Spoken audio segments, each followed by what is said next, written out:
What's up guys, Jeff from Sword Health here. Today we are talking about personal training consultations. For those who don't know, a consultation is an initial meeting with a prospect where you, the trainer, are trying to sell that person and turn them into your client. Having a good and consistent consultation process is so important, it's hard for me to actually express to all of you how much this matters. To put it simply, it's damn near impossible to succeed as a trainer without being skilled at taking clients through initial consultations. Now, if you don't know where to begin, or maybe you just feel like you need some help with how you should be going about these initial meetings, well, either way, you're in the right place. I tend to think of myself as a jack of all trades when it comes to personal training. I'm skilled in a number of areas, but not necessarily a master of any of them. When it comes to consultations, though, I'm pretty good, and so is my wife who runs my studio with me. We sell about 80 to 90% of the prospects that walk through our door, and it's because we follow the steps I'm about to outline in this video. We're going to go over everything: how to dress, what to say, what questions to ask, overcoming objections, and a ton of other stuff as well. You can even use the exact same forms that I use in my consultations by going to the link pinned down below in the comments and video description. Now, what do I ask for in exchange for all this information and my forms? Your car? Your dog? Your firstborn child? I mean, if you want to give me your dog, we can figure that out. But no, seriously, all of this stuff is 100% free. I take that back, 99.9% free. If you want to help your old pal Sorta Healthy Jeff to make more trainer education content, how about you go tap the like button and make sure you're subscribed down below too. I guess you can keep your stuff. Your like and sub are enough. Thank you so much, guys. Your support really does mean a lot. On to the rest of the video. So how you present yourself before and during the initial consultation is incredibly important. Make sure you're early and prepared leading up to the appointment. The stereotypical personal trainer is kind of a bro or broette or unprofessional. They're not organized, they're not that knowledgeable, and of course they're not prepared. So then, what do you need to do? Well, I think it's pretty obvious. The opposite of all this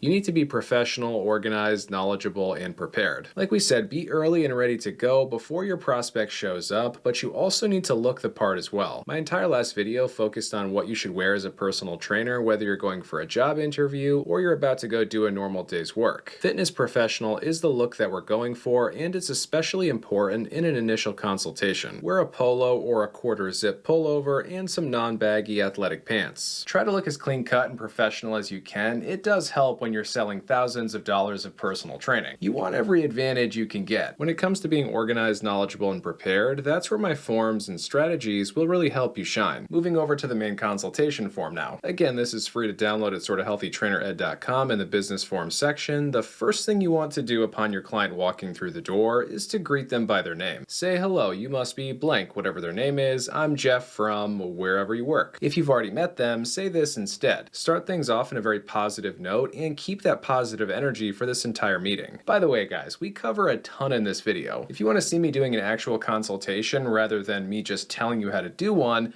well, make sure to let me know that down below in the comments. If you want to see it, comment something like, show me the full consultation or something like that down below. If enough of you want to see that, I'll make it. Anyways, after the introduction, in most circumstances, the best thing to do will be to take your prospect on a tour. If you work for yourself, this is super easy. Show them around the facility and break down the equipment a little bit and tell them how you use it with clients to help them achieve their goals. The average person isn't like you or me. They're scared of the gym. They don't know how the machines work. They don't want to be that person doing everything wrong. Be brief with this tour. Don't spend too long focusing on any one piece of equipment, but show them the stuff you'll be using in their sessions. This works the same way in a commercial gym, by the way. You just might have to plan around a few more gym members on the floor and machines. On your way to wrapping up this brief tour, offer them a cup of water. If your gym doesn't have cups, tell your dumbass manager to have some around for consultations. After offering them that water, find a relatively quiet and comfy area to chat. You're going to be in this spot for a while. So you've already been chatting, building rapport, and getting to know your client a bit on the brief tour, but the first official question you're going to ask your prospect upon sitting is, what are your goals, or what are you hoping to achieve? This consultation process is going to be about getting your prospect to talk about their goals as much as possible. So this is definitely the way to kick this part off. After asking them about their goals, it's really best to sit there and listen intently as much as possible and to write down those goals in this section here. You want your prospect to see you taking good notes. Also, clarify their goals as much as you can. If they say they want to lose weight, you say, sounds good, I can definitely help you with that. Do you know roughly how much you want to lose? Or are you someone who prefers to go more so based on how you feel or how clothes fit? Wait for their answer to that, and then keep asking more questions. Ask them how much they care about other potential goals like getting stronger, improving endurance, improving mobility, etc. Clarify exactly what they want to work on as much as possible and try to get them to do most of the talking. You should be spending most of your time listening and taking notes. Now, once in a while, you'll get someone who's really quiet or nervous and they just won't say much. In these situations, you might have to bust out your detective hat and ask a few more questions to get the answers that you need. With really quiet people, you can be a little pushy if you have to, but don't go crazy and always stay as positive and calm as you can be. For the sake of this video, let's say this client wants to lose 20 pounds, get stronger, and run a 5K in the next 6 months. We uncovered all of that with some detective work. Okay, so the next thing you're going to want to ask your client about are barriers. I like to ask, what do you feel has prevented you from achieving your goals in the past or could prevent you from achieving them going forwards? Examples of barriers could be a super busy work schedule, stress, poor sleep, friends and family who aren't health focused. There's a lot that could go here. So after asking this, the barriers question, I'll touch on each one of these things individually. So it goes down like this. First, they give me their main answer to this. I'll say, okay, I understand that, blah, blah, blah. Me empathizing with the prospect, and then I start moving to these individual things. I might say, how would you say your stress levels are? Low, medium, or high? They give me an answer, I'm building rapport, writing everything down, and then next I'll ask about sleep and say, I know this probably varies quite a bit, but on average, how much sleep do you get each night? They'll give an answer to that, and then you'd say, okay, we can work with that. We're always trying to get people to at least 6 hours of sleep a night because you'll recover more effectively between workouts and make more progress if you're well rested. Getting you as close as possible to 8 hours a night is ideal, and luckily exercise can help you sleep better. You'd keep asking these sorts of questions until you've covered every type of barrier. You're not limited to these, but these are the main ones that I focus on. Let's say that this client works a ton, 60-ish hours per week. They're pretty stressed out, which, yeah, that would make sense, and sleep is just so-so, 5 to 6 hours per night. So after asking a client about barriers to exercise or their goals, typically I'll move on to injuries and limitations next. I'll ask them if they have any injuries or limitations that they feel could potentially affect them when exercising. I don't usually spend too long on this section unless my client does actually have a fair bit going on injury-wise, and if they do have injuries, illnesses, or any other type of significant limitation, I will ask a good number of questions about what they have going on. Let's say that definitely not Alexis. She just has a left knee that can kind of bother her when she's running, and a low back that does act up occasionally. Next, we're swinging back around to talk about goals again. We're going to ask our prospect about short-term and long-term goals. So in this section, I'll ask, what would you like to prioritize or work on extra in the next 3 months? If I feel like we covered it really well in this section up top, I'll just reiterate those goals back to the client and let them know that I was really listening and taking good notes before. By the way, guys, these sheets are meant to be printed off and written on. I'm just showing these things typed out because it's easier to teach you guys that way. Anyways, often times when in this part of the consult, I like to add in a little something like, it sounds like you've got a lot going on with work and family, you're pretty busy. I think just getting someone like you into a good routine is also big as well. And of course, that's something we'll prioritize in the first 3 months. Now, you'd only want to say that if your prospect or your person coming in is actually very busy. Most people tend to think that they are, and then you would kind of want to talk about getting into routine, which you can see I've added this to their 3-month or short-term goals here. If someone views themselves as very busy, you helping them get into a routine is big. After making sure we've dialed in on any short-term goals, we move to long-term goals. Now, all of this goal talk may seem repetitive, which, yes, it is. We're hyper-focusing on their goals on purpose. We want our prospect to feel that. They're not showing up and potentially going to pay us thousands of dollars for fun. They have things they want to accomplish. So in this section, I say to my soon-to-be client, we'd like to have a really good idea of what your long-term goals are. Do you feel like losing 20 pounds, getting stronger, and running a 5K in the next 6 months are the main things to focus on? Again, we already covered all that in the first section of this consultation, but it's good for me to speak it back to the prospect to make them know that I'm understanding. Or do you feel like there's anything else you want to add? Maybe they do want to run something longer than a 5K eventually. And look at that. Lo and behold, they do eventually want to run a 10K, maybe even something longer than that.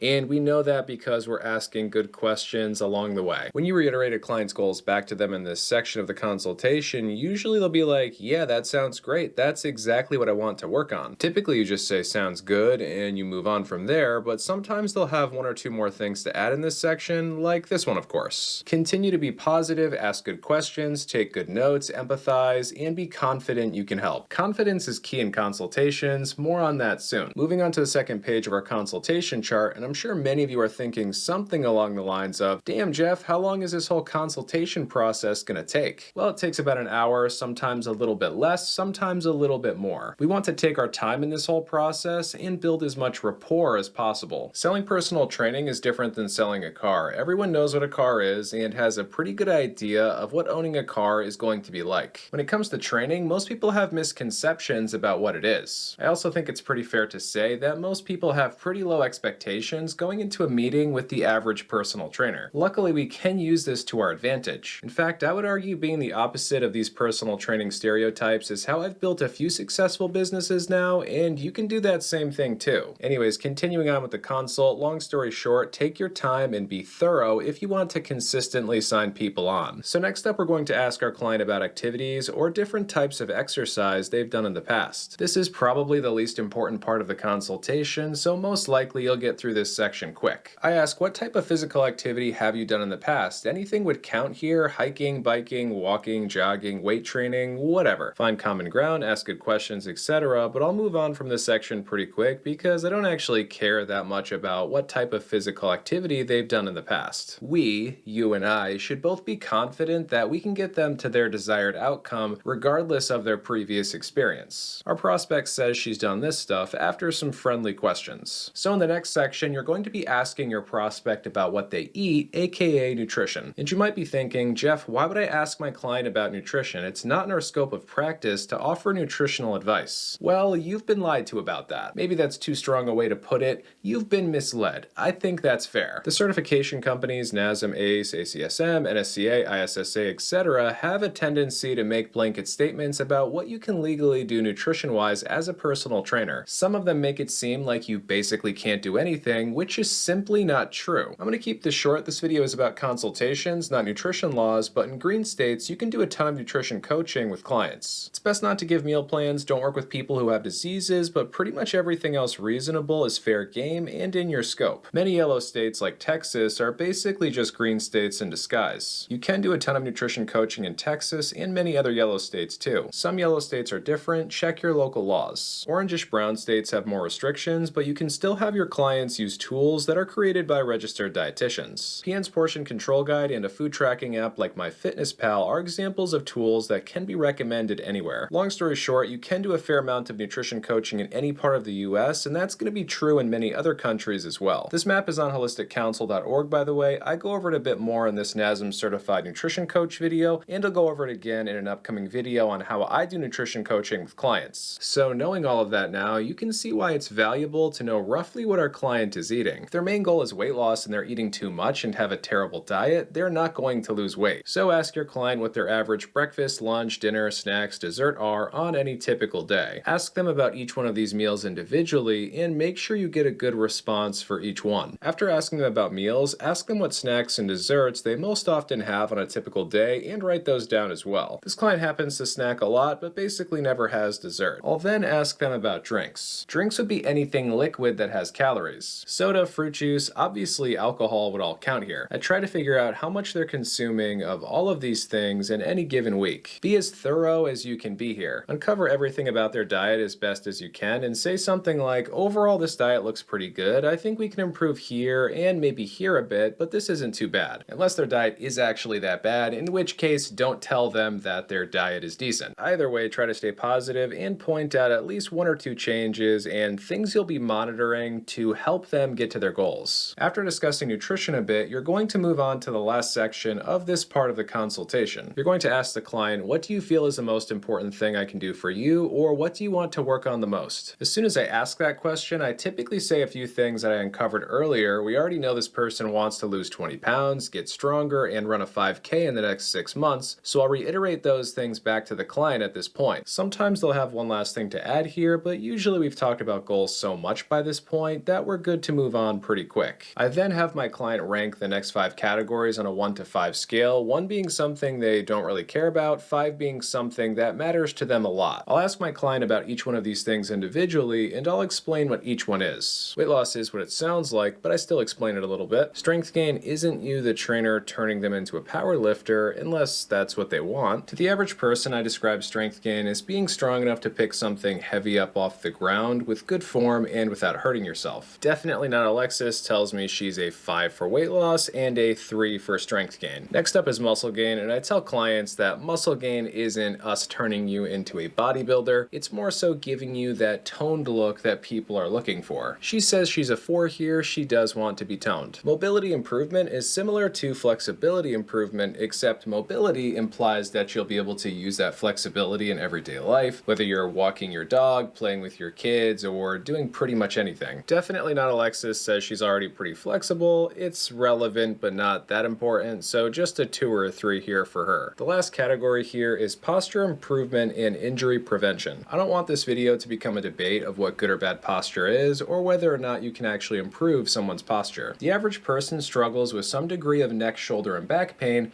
and there are a number of ways in which we can help with that. Strengthening someone's posterior chain in particular helps with injury prevention, and it can lead to some modest improvements in posture, especially if your prospect is willing to improve their daily habits a bit. So usually when I get to this part of the consultation, I'll ask my prospect, do you currently have any neck, shoulder, or back pain? And then I say, if so, we prioritize some exercises in your routine a little bit more to help out with posture and injury prevention. They'll have something to say, I'll take notes, do my usual thing, you guys know the deal by now. If they have any injuries or limitations that were uncovered earlier, I probably say something like, I know that left knee is also a concern, I can help you strengthen around both knees so that becomes less of an issue for you. Of course we'll be extra careful in doing that. Again, we're ranking all these different things on a 1 to 5 scale, 5 being super important, and a 1 being something that you don't really care about. You would say that to the client before going over all these different things. Definitely not Alexis says she has some postural things she wants to work on. She also wants to be extra careful of preventing injury around her knees and her lower back. Because of that, she feels like she's a 4 here. Speaking of injuries, limitations, all that nasty stuff, the next part of the consultation is the health history section. There's 3 forms that we personal trainers should fill out with our clients. There's the PAR-Q Plus, the health history questionnaire, and the informed consent. I have copies of all these forms that you can download for free on my website, sortahealthytrainered.com, so download them, use them, you're welcome. So I start off with the health history questionnaire, and I read off each question to my prospect and wait for their response. Do the same thing for the PAR-Q, ask them yes or no questions, and fill in their answers. No surprise, the PAR-Q and health history questionnaire are pretty boring. Make sure you're being personable, cracking a joke here and there, and building rapport in this section. After that, pass them the health history questionnaire and PAR-Q that you filled out with them, and pass them the informed consent and a pricing sheet as well. Say, this last one, the informed consent, is really just more of a big old wall of text. It's really just kind of easier if you read this one over yourself. Also say there is a pricing sheet on there too. Explain your pricing a bit as you pass the clipboard over to your client, but don't say too much. Let them ask you questions. In some ways, the less you say in this part, the better. While they're working on that, look over the rest of their papers and forms. Don't go on your phone like a dummy. Look composed and busy. They've got things to think about. Also, it is somewhere around this point that I will ask them if they want to try out a sample session. That is assuming they don't have anything that would require a doctor to look them over first. We'd learn about that in the HHQ or PAR-Q, by the way. I explained to them that a sample session is not a full personal training session, but it's enough to give them an idea of what a session feels like. Now, typically I've already sold most people before I even offer them that free sample session. I was much more prepared, professional, and organized than they were expecting, and if they do truly want personal training, now they know I'm someone who can help them get to where they need to go. The sample session can be a good way to put some people's doubts at ease, and of course, it's a great way to build more rapport as well. Let's say upon finishing this part of the consultation and also getting through the HHQ, PAR-Q, and informed consent, you're feeling good about everything. It seems like your prospect is very interested in working with you, but they want to test drive the car before they buy it, except this time the car is you. Well, that sounds wrong. It's really your training skills. Here's how I format these sample sessions. We'll usually start things off with 2 to 3 dynamic warm-up moves. From there, I choose 5 to 8 exercises that I think make sense for this prospect based on everything I've just learned about them. We would then wrap the workout up with some brief assisted stretching. This is definitely a value add in the eyes of most clients. Upon completing the warm-up, we move to exercise 1. In this case, it's a light goblet squat where I'm really just analyzing my client's movement more than anything. I let her know your squat form looks good, we just need to work a little bit on this,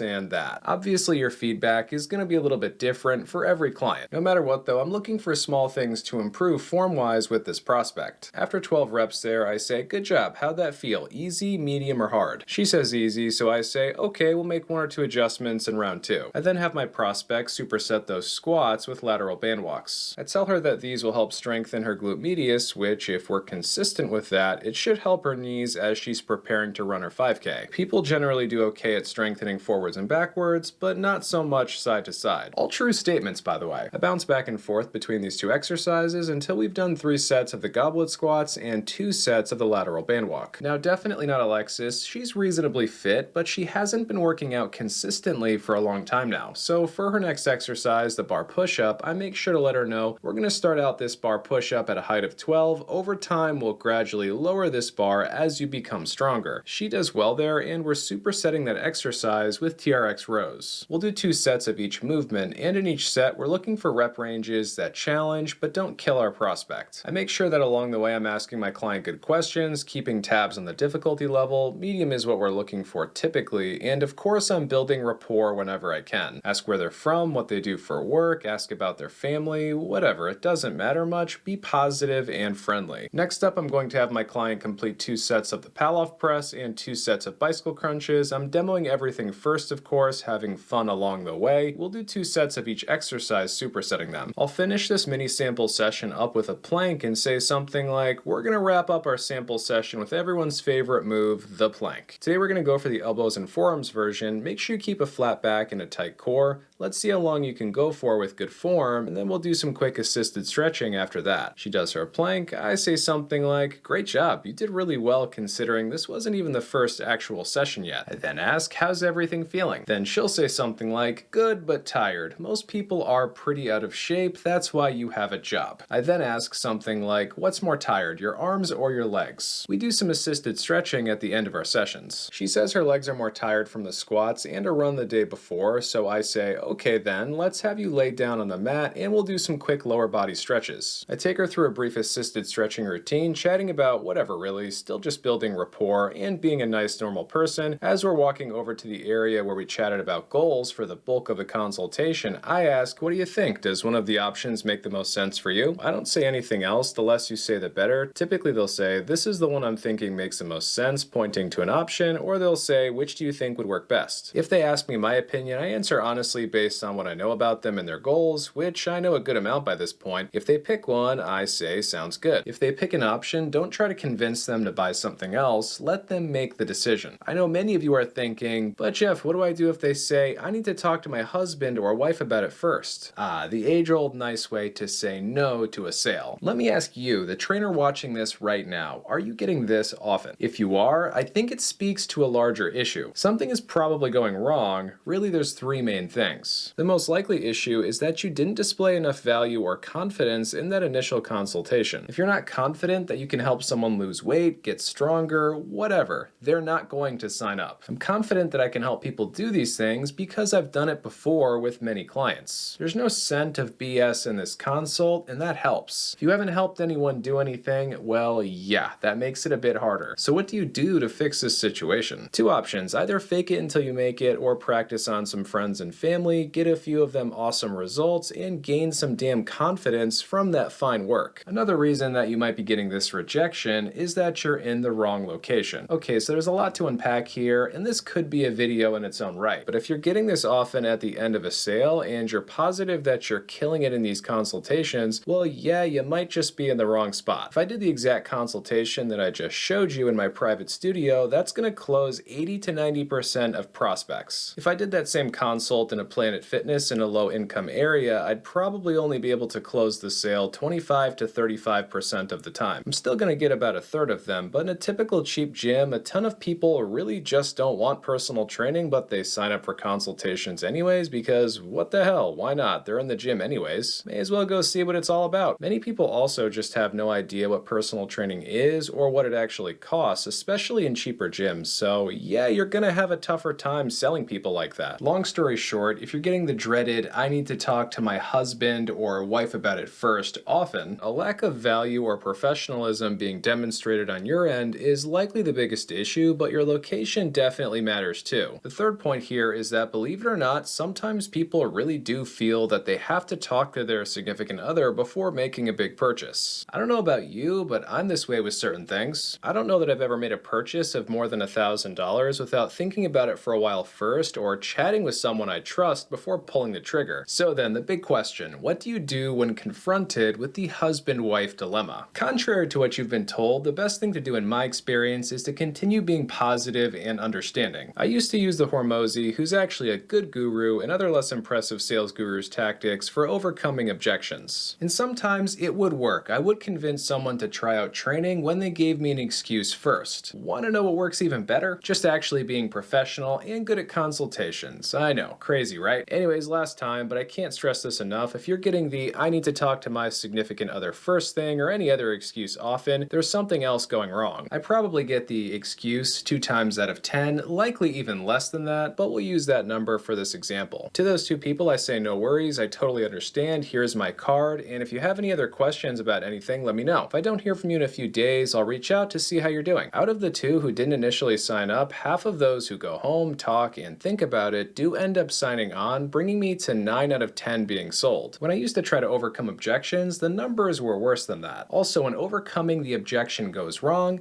well, there's a good chance you'll never see that prospect again. I guess I'm going to keep using the car sales example, but when a car salesperson sells you a car, after the sale, they never have to see you again, and because of that, they can use what's called hard sales tactics. We usually see the person we're trying to sell multiple times a week for years. We don't want to burn any local bridges, we want to be using soft sales tactics and demonstrating value. So my suggestion is to get good at consultations and to make sure you're in the right location. If you feel the need to try to overcome objections, check out Alex Hormozi's books. They're worth a read, even if I don't agree with everything in them. I'll leave links for those down below. If you're struggling with consultations, keep practicing. Doing them is something that you'll absolutely get much better at over time if you stick with it. I know we covered a ton in this one, guys. If any of you have any questions or comments about anything we went over, please leave those down below. I will respond to you. This one took a ton of work, and if you guys want more free trainer education content like this, please don't forget to like the video and subscribe on your way out of here. It really does help. Thanks for watching, everyone, and until next time, stay sorta healthy.